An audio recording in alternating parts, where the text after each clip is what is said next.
Love funky music.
Hello, everybody.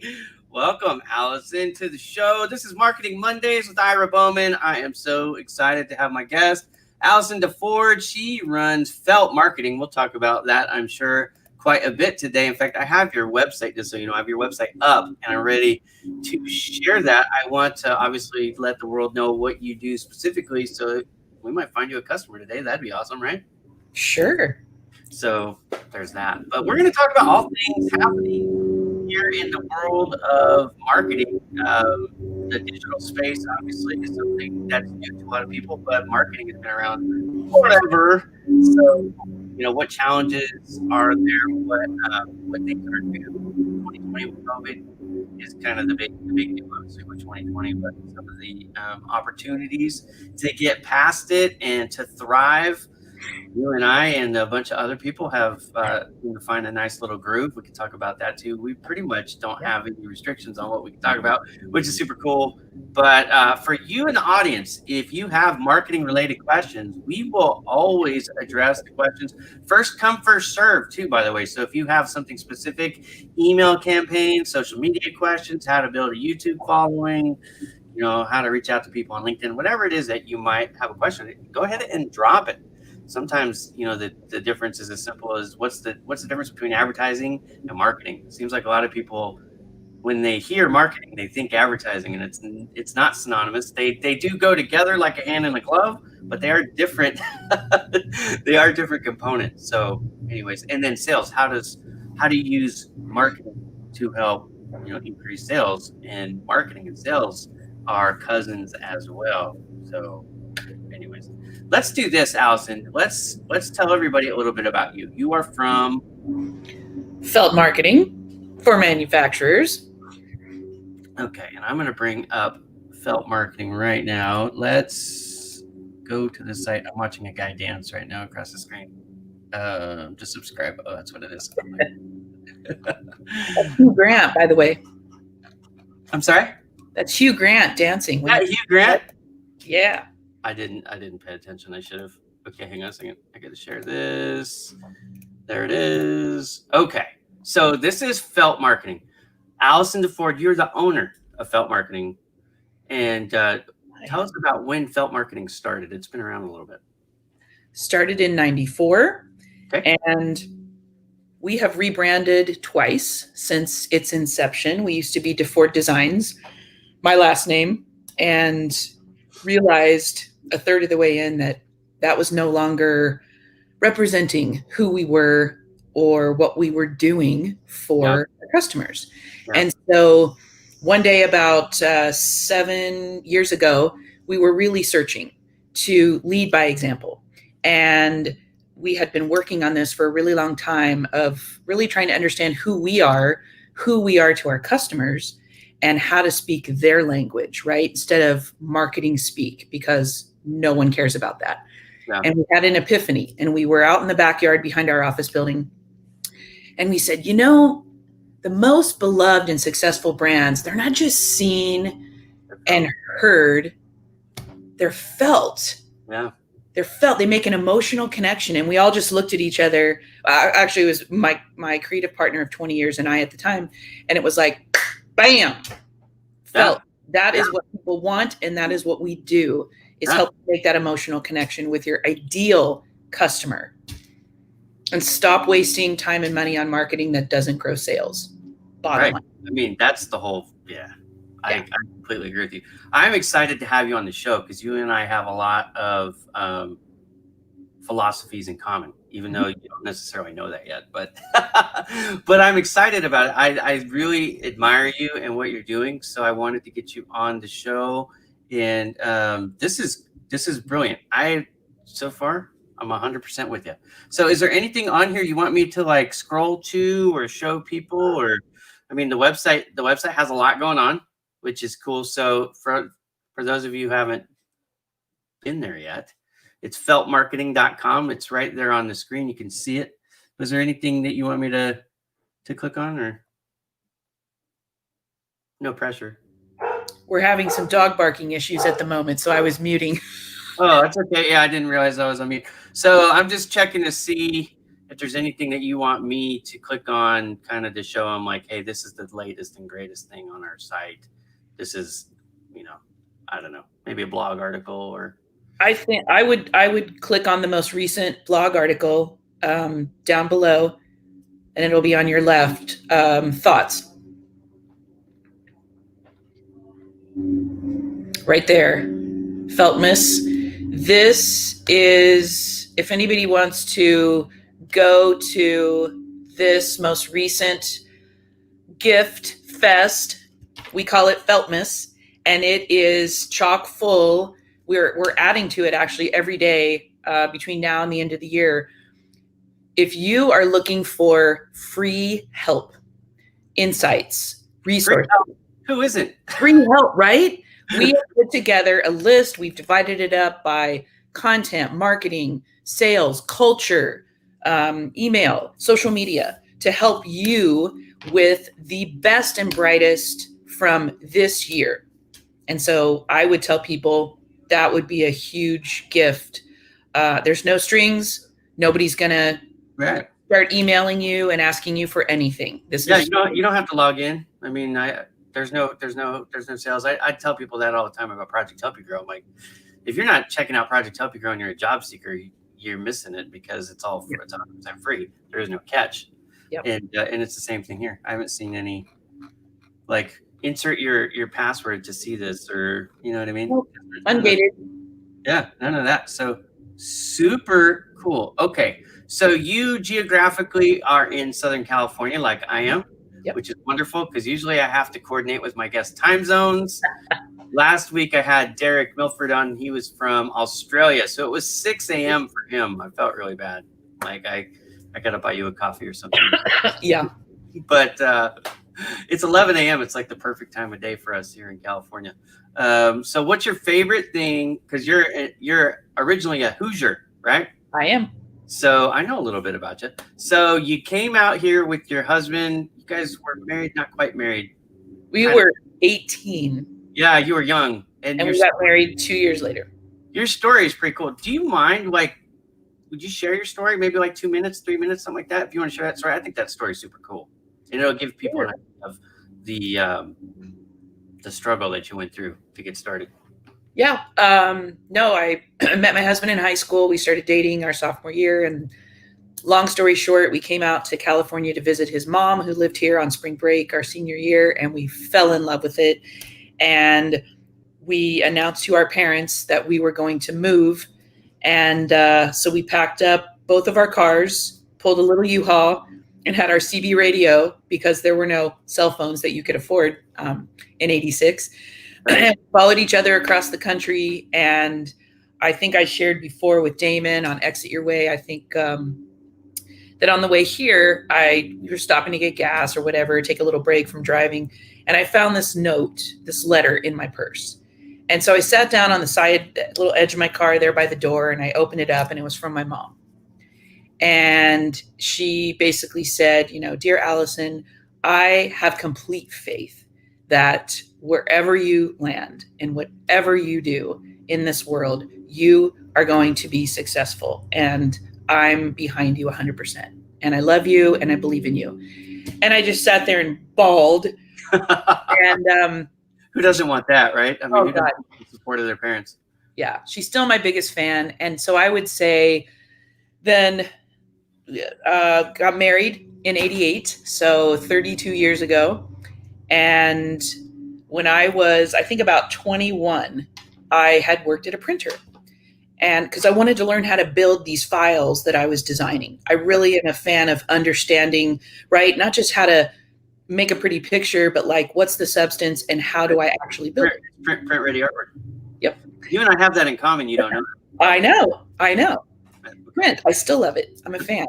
And so anyway, customers kept saying at this print shop, they're like, when you start your own business, let me know. Call me. And I thought, this keeps happening. So anyway, that felt began in 94 with a very expensive, DeFord Designs, a very expensive Macintosh. Okay. I'm saying I'm paying attention. That's all. A very expensive computer back then. And my husband used his bonus from work to buy all that equipment for me. What year did you said 94? Mm-hmm. So your Macintosh, did it have a gig of memory? Maybe. It was still floppy disks or little, those little ones that held like less than the 2.5 inch discs. Yeah. Yeah. I started on a Mac Plus. The screen was like the 9-inch. And so I've been at this since the beginning. And I think what that means for my customers, because again, they don't care about me, they care about them. Right. Is that I've got the knowledge and the know-how and the experience of successes and failures and really road testing everything that I suggest they do. Yeah. You've already tried it. Yeah. And so it's kind of like if I wouldn't recommend you eat something that I haven't already taste tested. And so here we are this many years later, and I feel like I'm just scratching the surface. Started a podcast. Yeah, you've got some really cool things going, and you've got even more things. I don't know if you want to talk about what's next, because I have been privy to some behind the scenes information that I don't necessarily want to out you, but you said you were going to announce it. So if you're going to announce it, I mean, there's only 200,000 people that can watch this. No pressure, but no pressure. But there are some cool things coming for Allison. So even if you don't announce today, stay tuned, my friends, because there is some cool things coming just shortly here in 2021, I believe, is when you're going to make all this known. But I'm excited. I mean, look, you've got a lot of things going for you. First of all, longevity in the marketing game, which is not easy. The print foundation, I think, is one of the things that draws me to you. I'm honestly impressed that you've been married for 32 years. I've been married. This is my 20th year of marriage, and it's not easy. Every marriage that lasts that long, you've had a lot of peaks and valleys in your story, even though you guys don't talk about it.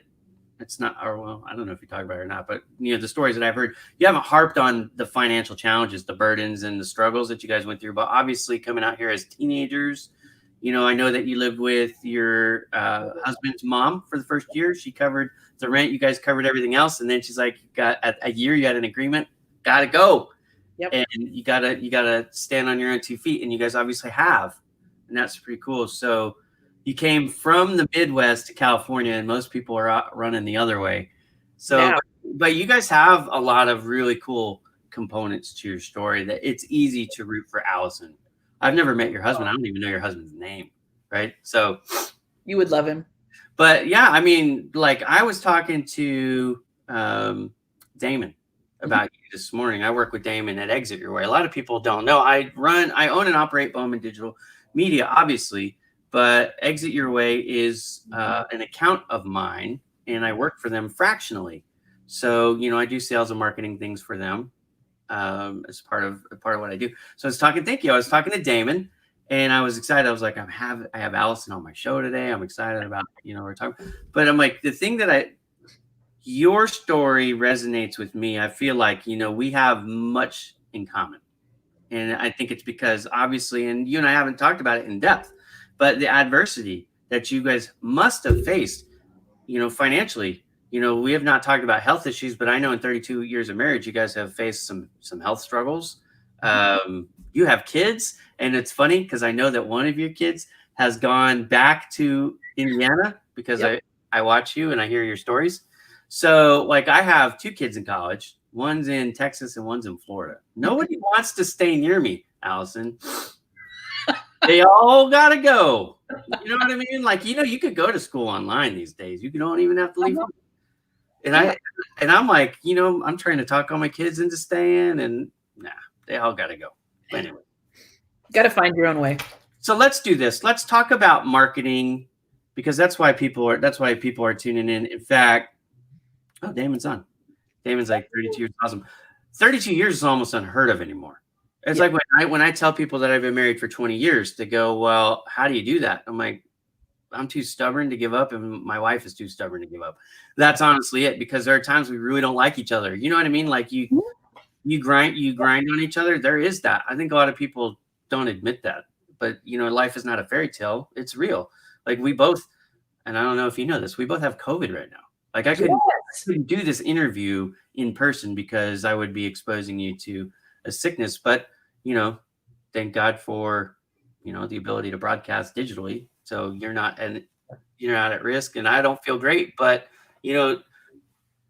doing the show is energizing to me because we're talking about the things that I like the most. And then, you're the perfect guest because you're the one that I've highlighted on my calendar going, that's the conversation. I'm like, I don't know how much marketing we're going to do because I wanted to get to know you and talk to you. And, we're just doing it in front of social media, but that's cool. But Damon is a key part of my everyday life because I deal with him all the time. You've been on the Exit Your Way Roundtable series, and you've been part of Kurt Anderson's e-commerce series, and now we're getting ready. I don't know if we've announced this publicly, but we did the Alibaba thing together, and now we're getting ready to do something for the state of Illinois manufacturing. I mean, there's a lot of cool things happening that you and I are both a part of, and Damon is also a part of that. So anyways, it's kind of cool. It looks like we have a question. Let's see.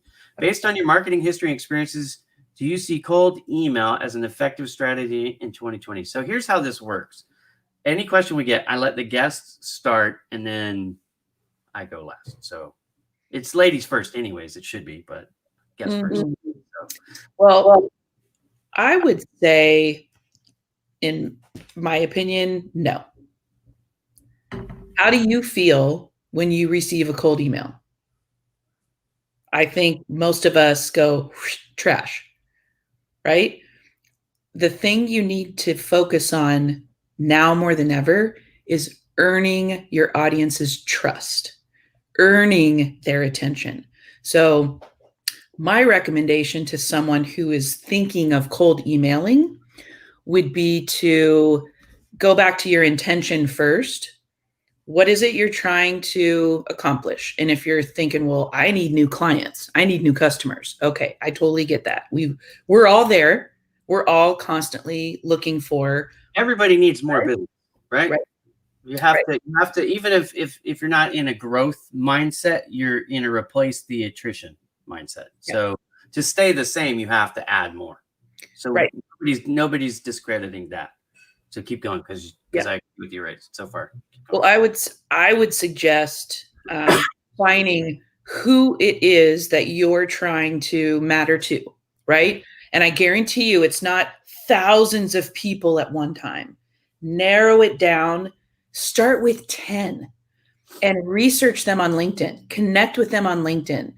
Find out what you have in common. Give them a reason to want to connect back with you. Now, this is just my approach and Felt's approach. It doesn't mean that it's everyone's approach or the right approach. Okay, so I want to clarify that. No, it's a smart approach. Everybody should be listening to this. If you're not listening to this, you need to pay attention to this. Now, we can talk about some other strategies to help find your filter and do that stuff, but I don't think anybody who would disagree with you right now is not keyed into the pulse, the heartbeat. Yeah. So do you want to keep going, or do you want me to pop in? Because I agree with what you're saying. Well, I think, you have to make it personal. That's where I've had the greatest success. And depending on what kind of company you are, so I'm assuming maybe you're B2B, because that's the space I live in and most of the people that I talk to. Kevin, can you make a follow-up comment on that, Kevin? Let us know. Are you B2C or are you B2B? the answer is not going to change. I'm not a huge fan of cold emails, but what you would do or where you would spend your time might change. I think the other thing you can do to, and then someone might say, well, how do we earn people's attention? How do we start? Well, my suggestion, and this is based on experience of 27 years of doing things wrong and doing things right and trying this and trying that, is what are you doing to consistently add value to a prospective client's life? So do you have a monthly email newsletter, a weekly email newsletter, and not just any, but something that really is personal for them and adds value? You're giving resources, you're sharing interviews, you're giving them something, like even if it's a little nugget of wisdom, regularly. What does your social feed look like? Are you listening on social media first? And are you commenting? Are you contributing? Or are you just a voyeur? That's going to make a huge difference how you're earning attention. I know Ira's bubbling over to speak. So what do you think? No, I mean, I agree 100% with you. I think this is the thing that people don't understand, but they need to. You said felt marketing. It made perfect sense. And your name says it all. People don't give a rip about your knowledge base until they first know that you care about them as a person or a business. Like, you know what I mean? So you could email me the best crafted sales pitch, and it's going to fall on deaf ears. This is the problem, because I don't trust you. I don't know you. So Allison DeFord has 30 some odd years. It's hard because she's only 29, but 30 years of experience, and she's only 29. You'll figure that out later. It makes sense. But if they don't trust you, then they don't know you, then they don't care what you have to say. Right. Kevin, right? So listen, if you're starting with cold emails, and I'm not going to say that it can't be effective. What I'm going to say is what you say in the email needs to be radically different than what most people are doing. If you're going to start with a cold email, what I would suggest is like 2, 3, maybe 4 sentences at the most, not wordy, and no sales at all. Question, big question, leading question, obvious question. Like, maybe you said, you did what Allison said, and you said, okay, I know that I'm looking for some type of, I'm just going to go through some hypotheticals, right? We're looking for business owners in the services industry that have less than 5 employees, that are from the United States, that are selling less than $10 million. Now we have a set of criteria. Okay. We know who our audience is. So we've narrowed the focus down.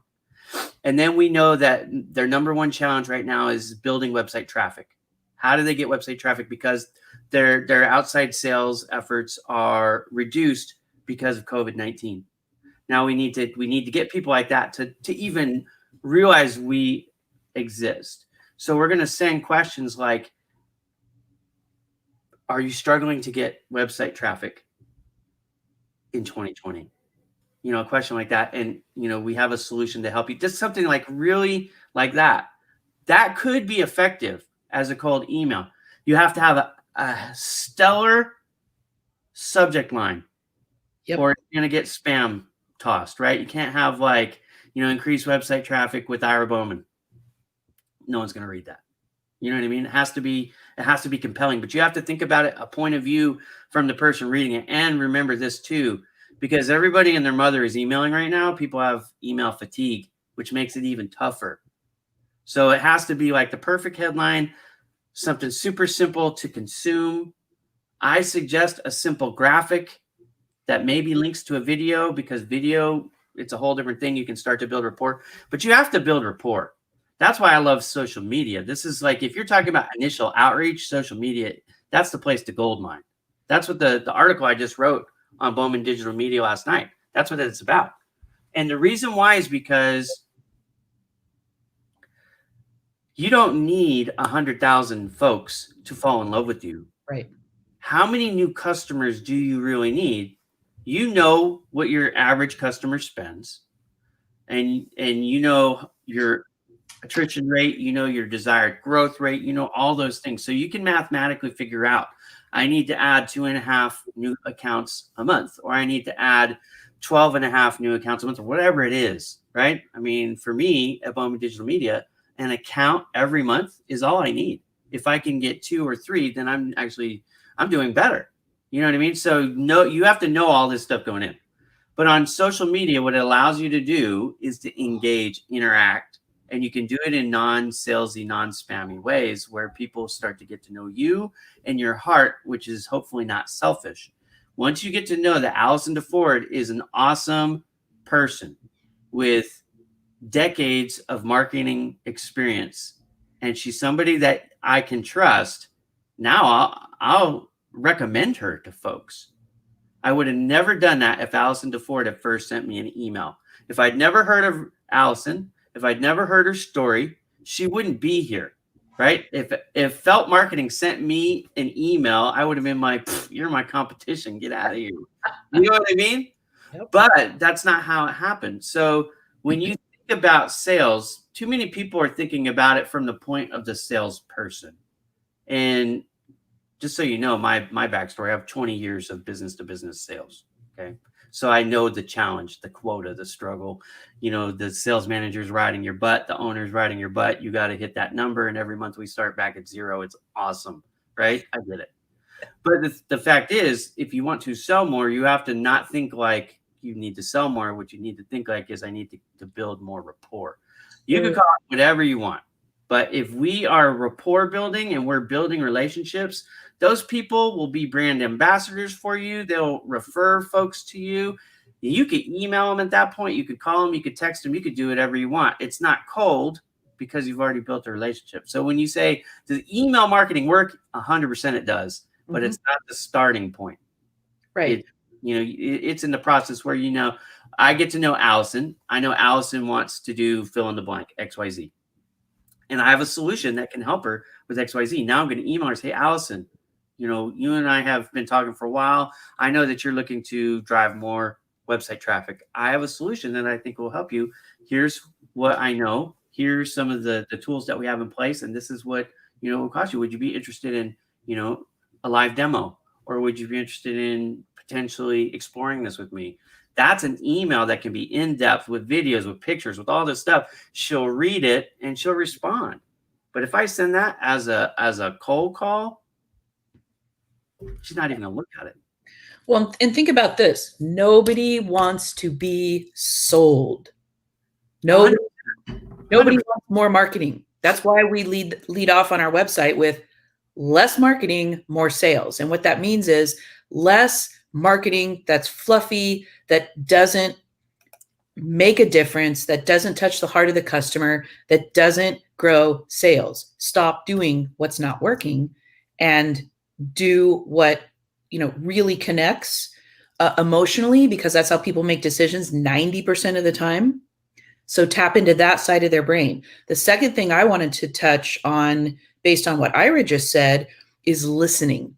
Yeah. Social media. Okay, here's a great story. If you don't already follow Gary Vaynerchuk, look up at Gary V on LinkedIn, follow him everywhere. And the reason that I say this is when he started Wine Library for his dad, he spent a year listening on Twitter, listening.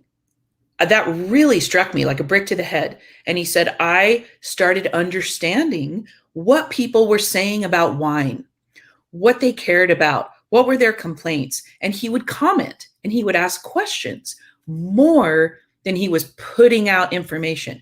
So think of it, old marketing was interrupting, right? New marketing is marketing because of and on behalf of your ideal customer. So always, instead of some of my favorite salespeople, like Tony Jenkins and Robert Tiffin, Kevin Murphy, they all have a saying, and it's don't show up and throw up. You need to show up and you need to serve your face off. And you do that by listening and understanding what people's problems are. So like Ira just recommended, and I agree with him, if you are addressing people's challenges, these ideal people that you want to be of service to, they're going to be attracted to you. So it's like attracts like, instead of you just saying, don't you want this thing I have? See See what I have? Nobody wants that. It's not effective.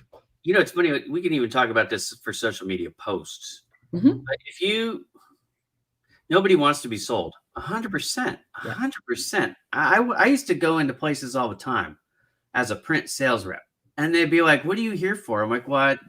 I sell print." And they go, "Well, we already have, a print vendor."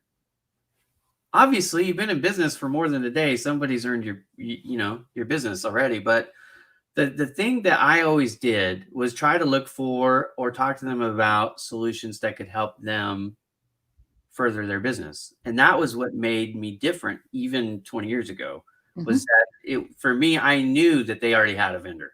I just assumed they had a vendor. Very few times I ever walked in like, "Oh, we just fired our print guy." Glad you're here. Great. Now that did, because I've made hundreds of thousands of cold calls in my career. That actually has happened a few times to me, but it's very rare. And I've yet to find the person who says, "I just fired my marketing agency. Would you like to take over?" I haven't found that yet. So if that's you and you want to hire me, then, let me know. But the thing that always seemed to work was, like, if you could show them that you're not just about them as a dollar sign. You know what I mean? You've got to build that rapport. I keep coming back to it. Trust, rapport, you can call it whatever you want. But at the end of the day, if they feel you, right? If they feel you as a person, they're going to look for ways to work with you. They're going to look for ways to help you. I'll tell you, some of my best sources of business are people who will never buy from me because they don't need what I offer, or they're not in a position to purchase what I offer, but they have their eyes and ears out listening for me, and they send people to me. I'm going to tell you, for example, Joe Stepke from Joe the Finance Guy. Now, he is a client of mine, but this guy sends me more business than just about anybody. He's always like, "Oh, you need a new website? I know a guy. Oh, you need a new logo design? Oh, I know a guy." You know what I mean? And I'm like, "Joe, I love you. I don't know a lot of people who own retail stores who need, non-credit needed payment options." That's what he offers. But, it's like, I'm always trying to reciprocate, but he likes me and he sends business to me, even though, there's only so much that he can order for me personally. But I think that, yeah. So here's what I was trying to say. And I think I got myself distracted because that happens. And I have dyslexia, which makes it even more fun in my brain. But here's the thing I was trying to say. Like, your posts, your emails, your communications with folks, if it's just one note, you're going to miss. So make sure you share. Like, if I was coaching Allison, and Allison doesn't need a coach, but if I was coaching Allison on social media posting, because I know that she has kids in school, and I know that she's from the Midwest, and I know that she's been married a long time, and she has, 3 decades now in marketing, I would recommend that she's posting about all those things, not just like, Right. I'm interested in posting about marketing because that's what I do for a living. Yeah, well, but what makes people interested in you is all the different things, right? And if you mix up your messaging, so it's not just one note, you can have a larger audience. And again, that audience may have, I'll give you a perfect example, Project Help You Grow. I don't do anything in the HR space. I'm not a recruiter.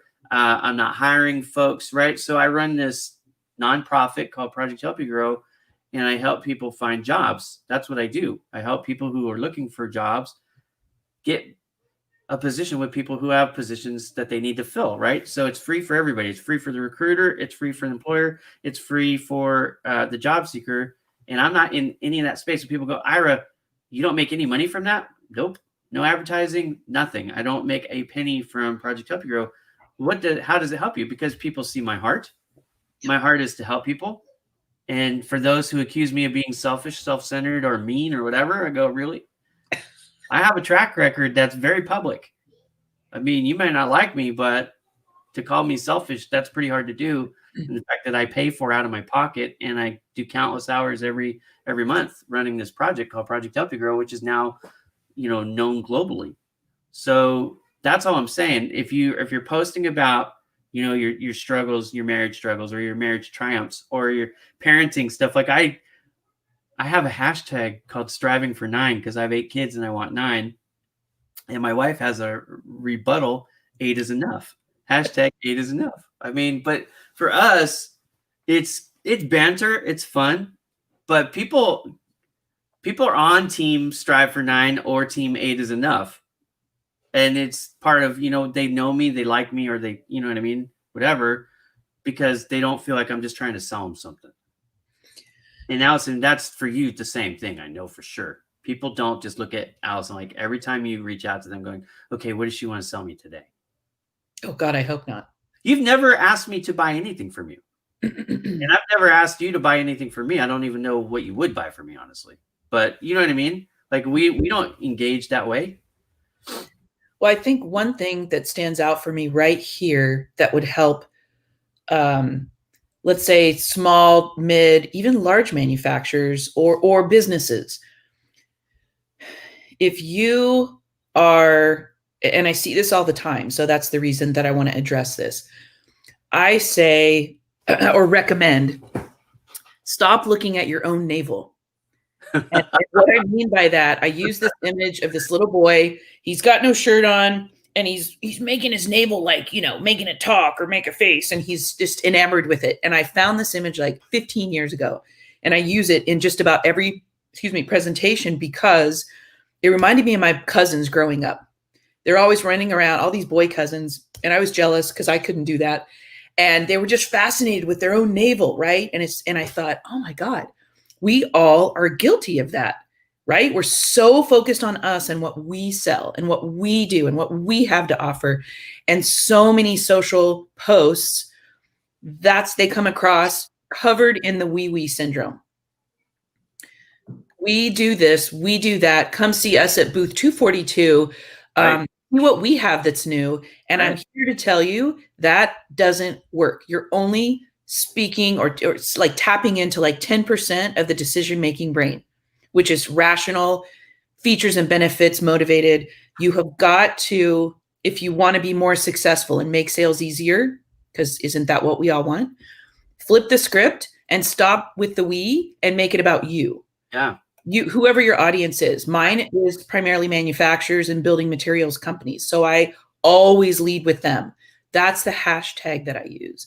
Yeah. And I hope, and in my LinkedIn bio and for Feltz, it says, our mission is to strengthen the heart and soul of manufacturing for generations. Okay, so that's a bigger picture reason for being.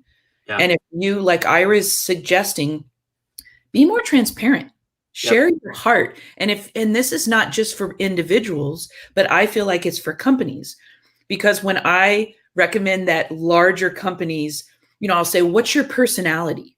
And they kind of look at me like, what? Cross-eyed, right? Our company doesn't have a personality. Oh, yes, it does.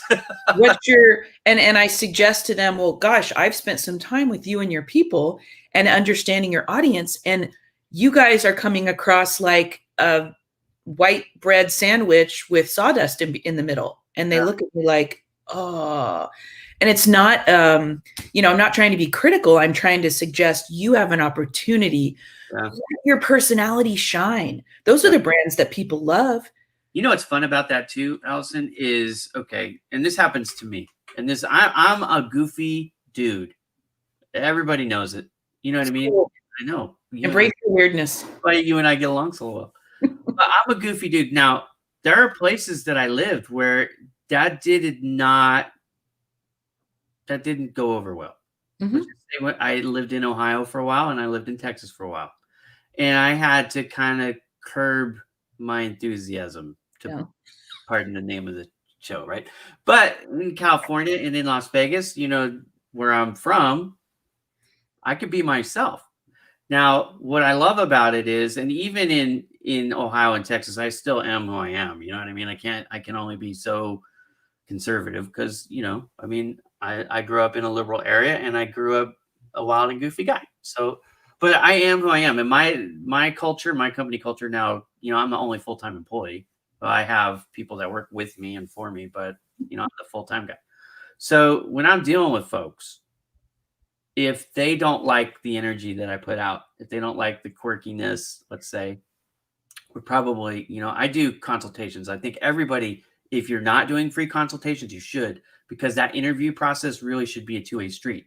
They're trying to figure out what you can do for them, but you also need to figure out like, okay, do you get along with the people?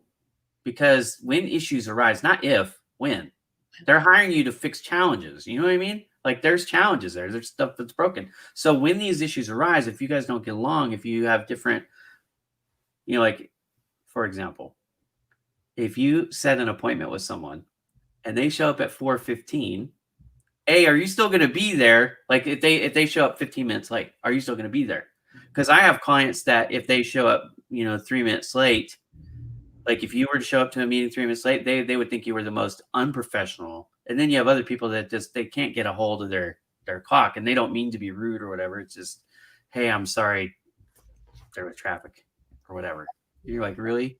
We live in LA. You didn't plan for the traffic? Come on. But it does happen. You know what I mean? So what I'm saying is, the personality of your companies. Again, if you are authentic in the way you communicate all the time, then you're going to get referred more people that will naturally jive already. I think that's where I was going with all this is like, I don't typically get referred to companies that are straight-laced, that are super ultra conservative or serious, because that's not me. Now, I'm more conservative than a lot of people think, right? Partly because I have to be I have a large family. I have 8 kids. You know what I mean? And as the sole provider for my family, I've got to make sure the money's there to cover everything all the time. So, there's a lot of me that's more conservative than again, what people would think. But at the end of the day, I am a little bit quirky and, I like wild graphics. Hello, have you seen my art? So I'm not going to come at you with a picture, that's probably black and white and has like 3 dots on it. I'm going to throw a lot of color at you, and they're going to be in your face. And, the communication that I'll do, a lot of them, I'll use like GIFs and stuff. People go like, oh, you always have something flashing. It's like, well, yeah, that's kind of my style. So, if you are putting it out there in your posts, in your phone calls, in your appearances, your branding strategy across the board, who you are, whether that's conservative, whether that's liberal, whether that's somewhere in between, contemporary or something more retro, you're going to build an audience that understands you better, that refers business to you more, and the stuff that comes in is going to be a better fit than if you don't identify your marketing persona. Like who is your business? Who is your business? Like you guys help people figure that out, right? Yep. But for the company that doesn't understand even who they are, that's a hard fit because you don't even know. So who are we and who should we go after? Right? That's the biggest mistake I think a business can make. And I have been there. So this is from my own experience. Starting out as a designer years ago, really understanding who you are and what your intention is and what your unfair advantage is. Yeah. What is that? What's your competitive edge? What makes you unique? And what do you bring to the table in terms of value that's different than everybody else? And if you take the time to understand that up front, it makes a world of difference. The second thing you've got to do, which Ira just mentioned, is you need to create customer personas. Who are my top 3 ideal customers? Is it architects? I can't tell you how many times I've sat down with a client and said, okay, who is your target audience? And they said, well, contractors and architects and distributors. Okay. What kind of architects? Well, all architects. No. Really? I don't think so. And so when you start drilling down, architects that are, 1 to 50 million in size, who are in this region, who specialize in this kind of project. Oh my gosh, who I'm trying to attract just got really focused. Yeah. Now it's so much easier when I understand what did those people care about and write it down. The next thing you've got to understand is, what matters to them That's going to be the bridge to how you connect. And as Seth Godin says, stop trying to be all things to all people, because when you try to say everything to everyone, you end up saying nothing to no one. And I have done this. I have done this in the past. I can tell you from my own experience, my own mistakes, the myth that we decided to specialize. Okay. So no matter what kind of business you are you a generalist or are you a specialist? If you're a generalist, you, number one, probably make less money than you could. You're trying to talk to all kinds of businesses. Like I used to try to talk to restaurants and banks and accountants and HVAC companies and whoever, right, would walk through the door. And that was so difficult. So I just encourage you, and I do this with clients and I know it works. The minute that you decide to be a specialist, you're going to be of service to this niche, whoever they are. And, this vertical, and maybe some tributaries along the way, but primarily start here.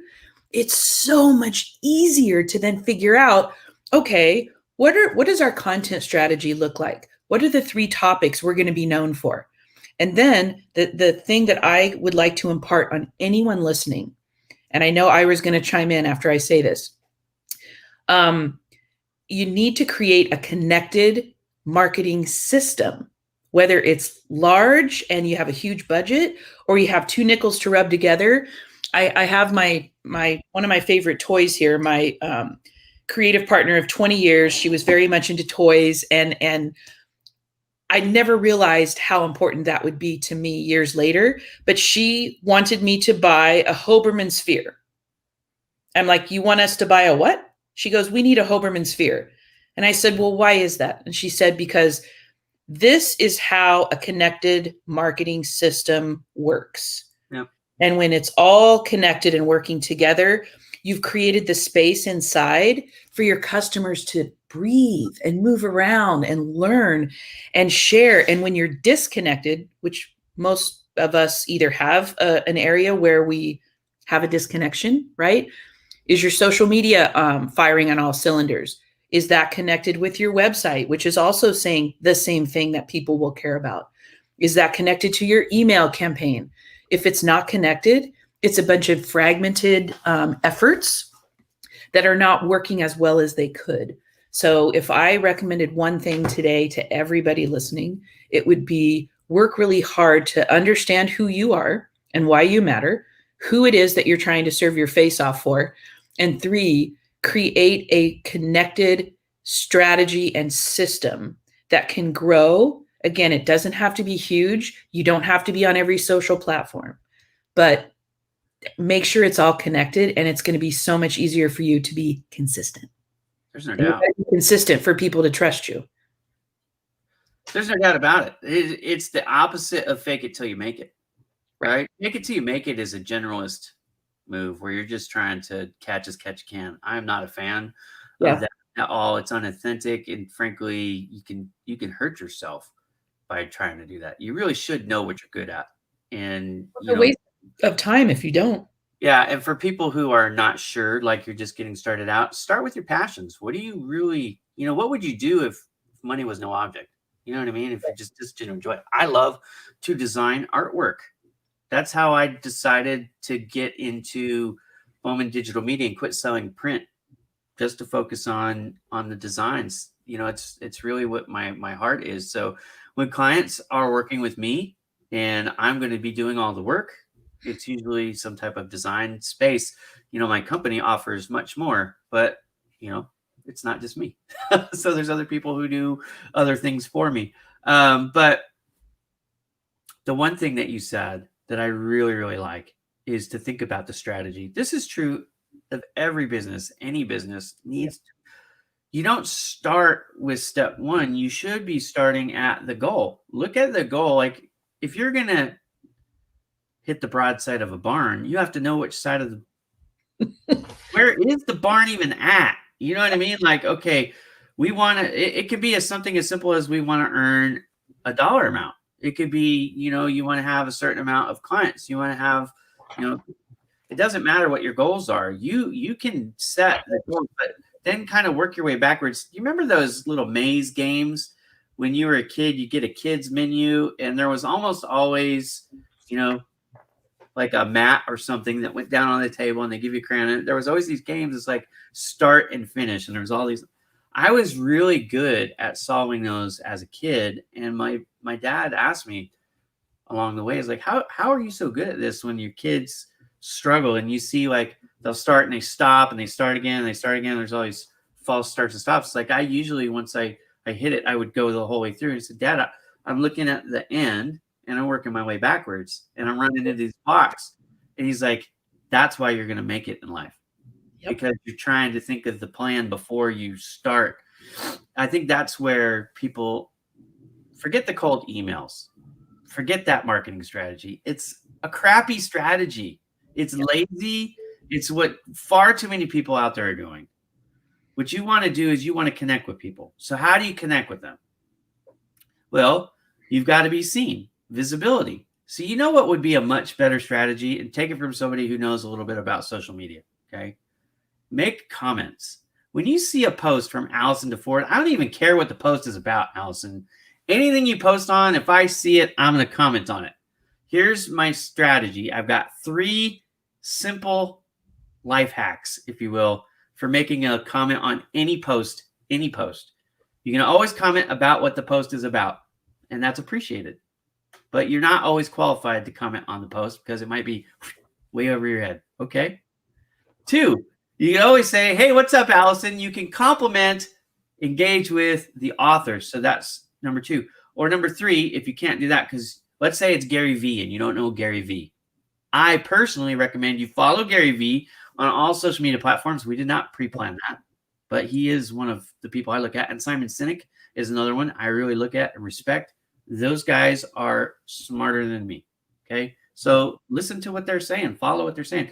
VaynerMedia is one of those that I'm trying to emulate. They're in a whole nother class. Bowman Digital Media can't hold their jockstrap, and that's just the fact. Okay. But someday I would like to ascend to that level. Okay. That's where you asked me where we're trying to head. That's where we're trying to head. Okay. So, but 3. So you can comment on the post. You can compliment the author. 3, you can engage with somebody who's already commented. So comment on a comment. Because if there's one comment, you could say, hey, nice to meet you. Would you like to follow me? Something. But then what you're going to do, like if you go to Gary Vaynerchuk's posts on Twitter, on YouTube, on Facebook, on LinkedIn, on TikTok, all these places, if you just engage where he's engaged, there's millions of people that are coming to see his stuff. Now you have the opportunity to be seen by a lot more people. For example, if your strategy, social media strategy is just post, but you have 4 followers, well, guess what? You could have, it's like having the world's best website. If you have the world's best website and no traffic, did it really help you? Well, not really. Right. It's like whispering. Yeah, nobody saw it. Nobody saw it. So social media is about visibility, top of mind, but also it can be, if you're doing it effectively, it can be about audience building. And the way you're going to audience build is what something you already said. Nobody wants to be sold. Mm-hmm. So don't pitch, because pitching is like singing a beautiful ensemble to a deaf person. They can't hear it. They don't want to hear it. It doesn't help them. Instead, what's your favorite topic? Almost universally, your favorite topic is you, or something that directly affects you. So if you can get on the comment of somebody's, posts and say something that makes them feel like you're supporting them, now you are going to be seen in a receptive way. Right? And so for building, that's what you need to do. You need to figure out ways that communicate that you are not all about yourself. I have an expression in my LinkedIn profile. It says this: life is too short to be selfish. And as soon as you, as an organization, figure out that your audience doesn't give a crap about your history, they only give a crap about how you can help them accomplish their goals, now you start to live life in a proactive way that can help you accomplish what you want. In fact, Zig Ziglar said it like this: if you help enough people get what they want, then they will help you get what you want. That's the secret to all of this. So whether it's email, phone calls, whether it's in-person meetings, networking events, wherever you happen to be with folks, if you can make them feel like you care about them, and you, hopefully it's not just a feeling, hopefully you actually do. Yeah. You know what I mean? But if you can establish the fact that you're not about only yourself, it's okay to represent yourself. You should always be talking about felt marketing. I'm always talking about Bowman Digital Media, of course, but it's not the number one thing that people left with going, you know, that Ira, he was all about Bowman Digital Media. I could care less about that. Right. But he made me feel like, you know, felt marketing is important to him. And he relates with my story. He knew that I was from Indiana and that I've been married for 30 plus years. And, you know, that he knew the story about my kid going back to college. And, you know what I mean? That's what people want. They want to feel like, you know, you care about them. Absolutely. And I have a mentor, Steve Chandler. If you don't already follow him on LinkedIn and buy his books, Steve Chandler is a wise sage. And he always reminds people needy is creepy. So when you come across as needy, it's creepy. And people immediately want to swipe right. The second thing I was thinking while you were talking, Ira, because I completely agree with everything you said, is think about when you're planning and understanding who you are. Figure out what your hero state is. What does that look like? How do you want to feel every day? And then the second thing is after you do your customer personas and you understand their challenges, what is your ideal customer's hero state? If you flip the script and make your customer the hero of your story at every turn on all your platforms, on your LinkedIn profile, on your website, they need to feel like they're the hero. And if you know what their hero state is, you're going to show up completely different, right? They're going to be receptive. And here's a third thing based on what we've been talking about here the last like 10 minutes is, and I love the way Ira brought this up with the little maze when we were kids, because I did the same thing. I would start at the beginning, but I'd look up at that end point and my eyes would figure out how they connected and I would find the path. Yeah. That's the best thing you can do is figure out your customer's hero state and then reverse engineer for them, right? How to get to that hero state. That's going to help you plan your strategy. And there's a book that I read. You had asked the question, what book did you read in 2020 that changes and I read a lot of books. So I wasn't necessarily able to think like, oh, that's the best book I read, but I think this might be it. Okay. Traction. This book by Gino Wickman is Traction. And in it talks about this guide. You know, instead of being the hero, there's the hero and there's the guide. You want to be the guide. You want to be the guide. Yep. And so one of the things that for me in that game, that maze game, what I would do, so I would first look at the end, right? And then in my mind, actually what I was starting to do is I was starting to trace, okay, so there's a section and there's a section and there's a section, because, you know, like then you can start to put together the puzzle by sections. And when you're working on marketing or you're working, whatever it is that you're working on, because, you know, this is called Marketing Mondays, but not necessarily everybody watching it is in marketing. But when you're working as a service provider for folks, if you can identify, and even Mariella is my friend here. She's in Santa Barbara is where she's at. Okay. And she runs a company. She does fraud services for folks. And so for her, she's not necessarily marketing per se, but she is going to try to reach out to people about her fraudulent services, right? So that's the question here.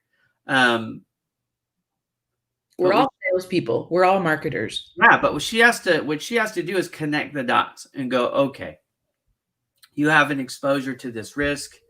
We have a service that we can provide that will help prevent you from falling victim to that risk or whatever.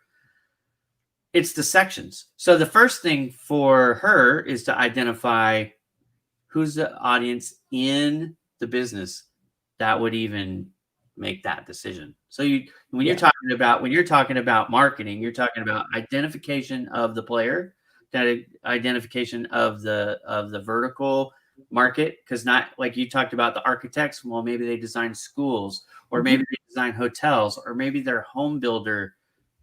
So homes, they design homes. Like not every architect designs everything. They're specialists. If you want a dam, for maybe that's a bad example, but a dam, if you need a dam, you're not going to go to just any architect. You're going to research what architects design dams, or if they're going to put up a brand new resort, they're not going to reach out to somebody who's a home builder architect. They're going to reach out to somebody who has experience in designing resorts. They're probably going to look for somebody who's maybe worked in LA or Vegas or Miami or someplace like that, right? I mean, that's where my mind would go anyways. But so you have to kind of reverse engineer it in the sense that you identify, so that's where they want to go. Here's all the things that you would need to get there. And then what does your company do to provide, any one of those or all of those if you're a generalist company. And then build relationships with folks that can either make those decisions directly or introduce you to the people who make those decisions directly. When I'm reaching out to folks on social media, I could talk to anybody, and I'm happy to, but ultimately I know that I'm looking for small business owners, right? So when somebody reaches out to me and they're a small business owner, almost 100% of the time, I'm going to respond as fast as I possibly can. Like, you're a potential customer. Now, if you don't own a small business, that doesn't mean I'm going to ignore you. It just means that when I'm talking to you, it's probably going to go a little bit different. Like, I'm not going to try and sell you anything, no matter who you are. It's very rare when I say, oh, you should hire me to do that. Like, very few people would say, well, the first time I talked to Ira, he said, hire me. That's not what I suggest that you do. Even when you're in sales, guys, and I was in sales on LinkedIn for 20 years. Well, I wasn't on LinkedIn for 20 years. That's an interesting question for people. I joined LinkedIn in 2009. I don't know when you jumped in, but I jumped in 2009. 2005. So you're an early adapter, right? But most of my conversations on LinkedIn were never about, oh, you need a print rep. It was always about, something obscure usually. We're talking about the weather. We're talking about a football game. We're talking about, marriage, or we're talking about a book we read, or, that's the conversations that we have. Why? Because, at the end of the day, I want them to like me first. Then eventually you lead to, hey, what do you do? And, is there anything that I can do for you to help you, and that kind of stuff. So let's do that. Sorry, go ahead.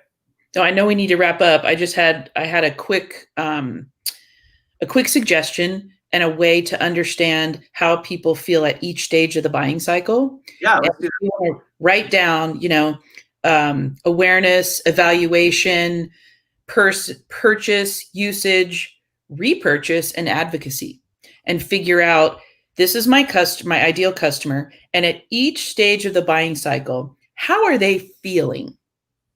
Are they feeling like, number one, they don't feel trustful? Number two, maybe they feel afraid or confused, or, where are they looking and researching and comparing at this stage of the buying cycle? I can't tell you how helpful that's been for us and for our clients, to just that simple exercise of figuring out how somebody is feeling will help you figure out how to be of service to them. So imagine a cold email, like we were talking about in the beginning of the call. They're feeling like, I don't know you. I didn't reach out to you. I wasn't looking for this information. And it's presumptive sales that can get a lot of trouble.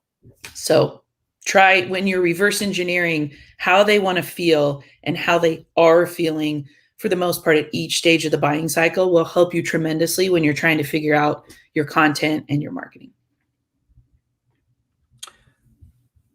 If you can master the mentality of point of view, I call it point of view. Mm-hmm. Okay. Just, I'm in the shoes of Allison. how she's going to think about, how she's going to feel about, what motivates her through this whole process. If you can do that for your prospects when you're talking to them, it'll help you be more successful in a lot of ways. The number one thing is it'll help you to understand what motivates them. Because in sales, if you're trying to just drive sales, you have to understand what's the win for them. What would be the potential deal breakers? You can avoid potential deal breakers and make a better connection with them when you at least think about role play, if you will, how they would feel, what is their objective and all that stuff. I'll tell you the other thing. You talked about listening. Gary Vee, for the first year on Twitter, he was just listening. If salespeople will ask more questions and then not wait to talk again, but actually listen to the answer, the conversations will probably go a lot differently than you would have thought going in, because people will give you the answers if you allow them to talk. I've had to learn, and I'm not good at it. You've been in a show for the last hour with me. I hardly let you talk. But ask the question. So if you could think about the questions ahead of time, like that you really want to ask, and then just like shut your mouth and go, okay, I have 2 ears. I'm going to listen. And then when it's your turn to talk again, instead of making a statement, ask another question. Like you're digging for gold, just keep digging. Now, sometimes people won't give you much, and I get it, and you got to say something, but the winner is the one who talks least, not the one who talks most in these conversations, these sales conversations. So reach out to people. Let's do this. What do you say? Somebody is struggling to be seen right now. They're just, they have a good business. They have a good product. They've been trying their emails. It's not working. Let's say they're a United States company, somewhere in the, tens of millions, but under $50 million in sales. They've never done the customer evaluation. They've never thought about their persona. So they're not, you know what I mean? They're not that company. What would you say you would give them advice like, hey, you probably haven't thought about do this, but let's just give somebody something that, like, some homework they can take away, and they can do this, and then I'll give something too. So people have some action item to work on to improve their marketing on this Marketing Monday. I would say, first and foremost, think about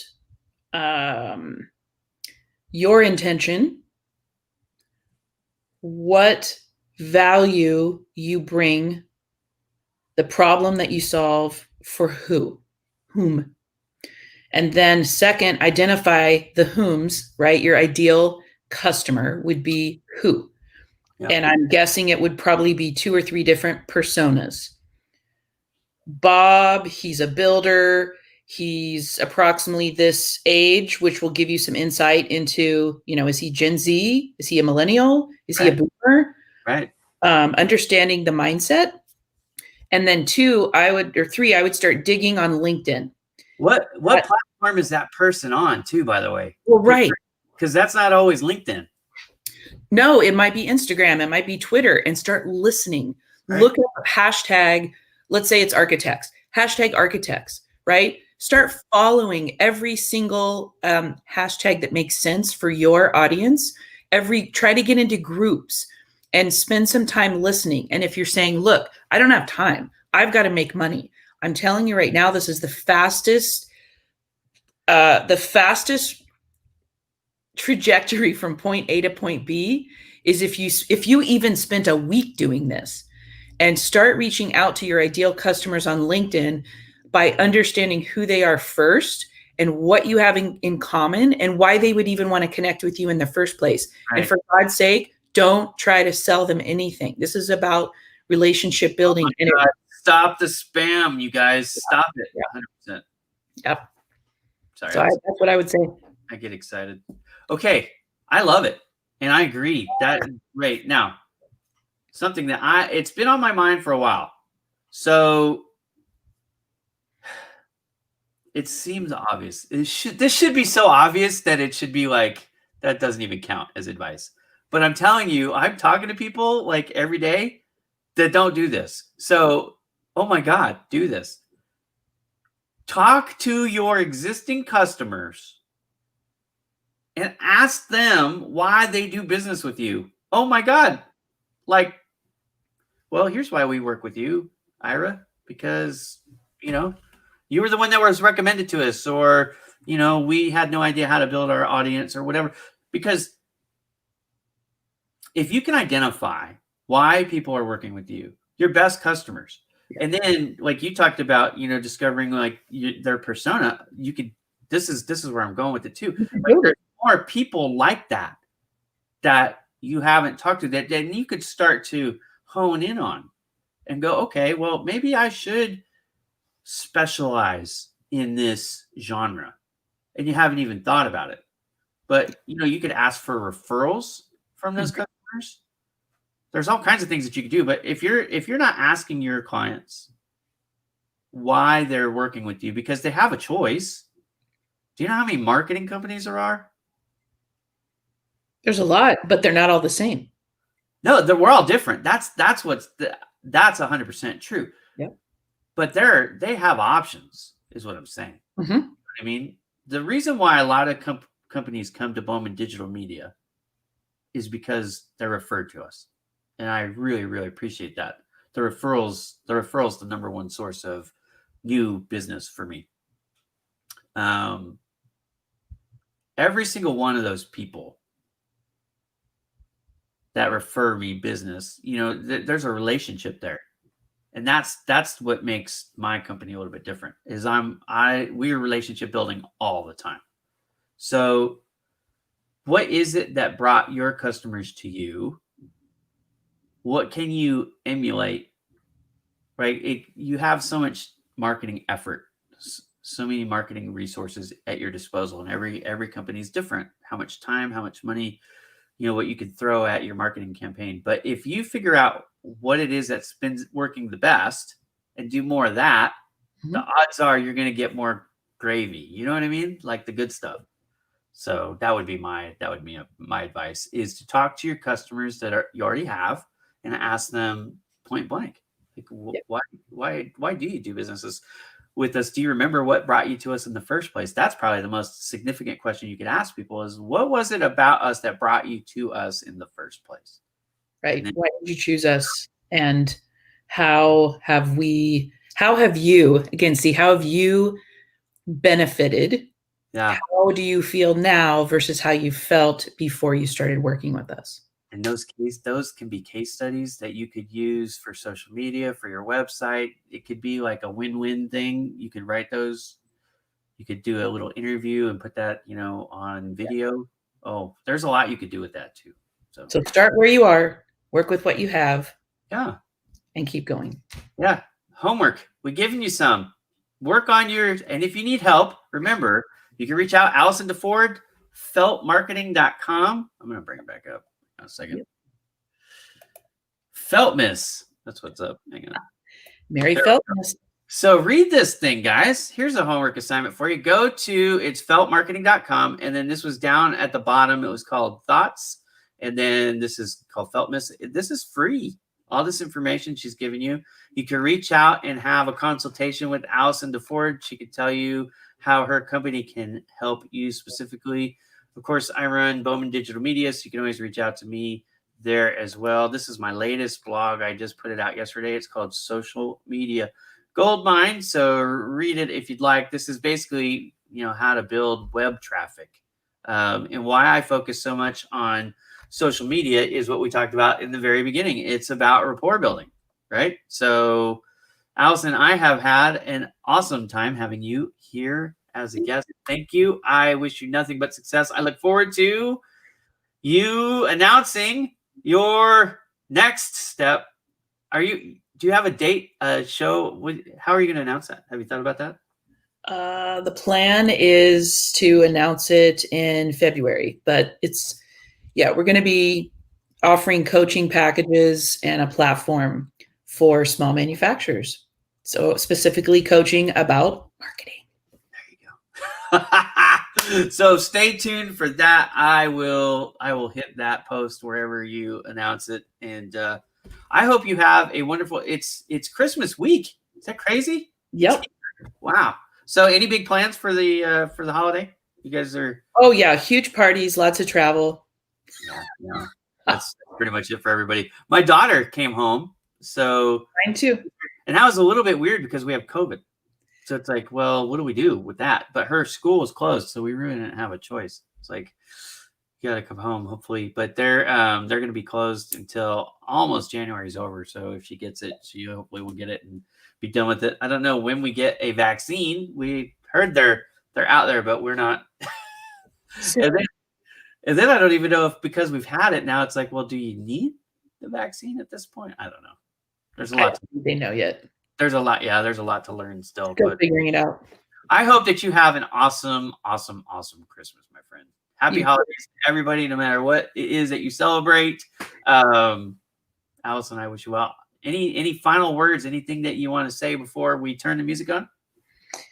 I would just encourage people to keep breaking through and keep making a difference. Well, that sounds smart. Anytime for everybody. So don't quit. I know some people right now, it's the holidays, and for the holidays, for some people, this is a time where they struggle. If you need to talk to somebody, if you're feeling a certain type of way, don't suppress it. Reach out. Even if you want to reach out to me, reach out to me. We'll get you the help you need. You're not in this thing alone. Awesome. Well, thank you very much for joining. I'm going to turn on the music, and you're free to bebop if you want, or free to bebop on out of here. And I will have this thing on my website soon. I'll send you a link if you'd like to share that. But I appreciate you being on the show. We are live on YouTube, Facebook, and LinkedIn. Have a great day, everybody. Thanks for joining us on Marketing Mondays with Allison DeFord.